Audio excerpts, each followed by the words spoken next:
देखंतु Indian chamber of commerce जोटा कि ओल्डेस्ट चैम्बर एवं 100 वर्ष कंप्लीट करुच्ची एवं आमर यही 100 वर्षर पूर्ति अवसर रे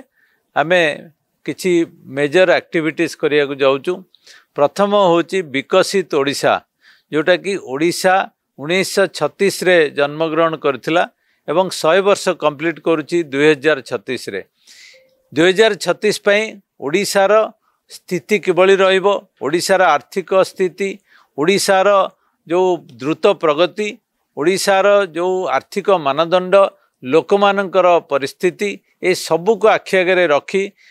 खनिज संपद भरा, रिसोर्सेस भरा, माइन्स एंड मिनरल्स भरा ए जो स्टेट सेथिरे किभली भाबरे ओडिशा एक विकसित ओडिशा आगु को जीवो एवं भारत रो जीडीपी रे मेजर कंट्रीब्यूशन करि परिबो एवं जोथि पई विभिन्न क्षेत्र रे जहाँ जहाँ रिफॉर्म दरकार जेभली भाबरे ईज ऑफ डूइंग बिजनेस रे शिल्प एवं एमएसएमई आगेइबो, स्किल डेवलपमेंट रे आगेइबो, टूरिज्म रे आगेइबो एवं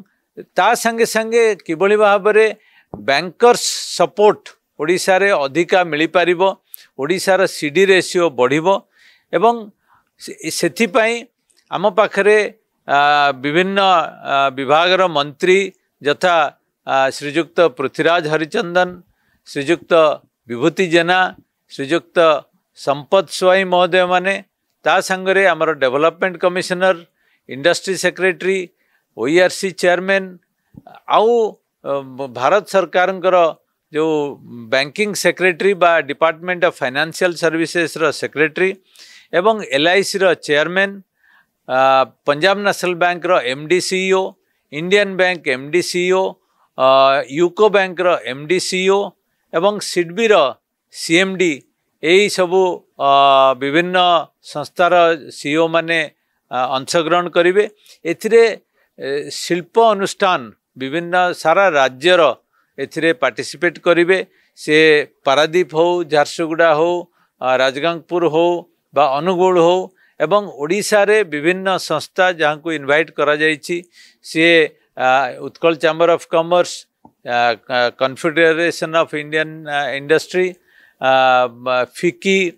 Utkal chamber of commerce, rice millers association ए समस्त को नहीं गोटे विकसित ओडिशा गठन करने लक्ष्य रे इंडियन चैम्बर ऑफ कॉमर्स काम करिबो। ओडिशा सरकार को सहायता जोगाइबो एवं ओडिशा सरकार को सहायता रे विभिन्न कार्यक्रम रे सहायता करने संगे संगे ओडिशा को गोटे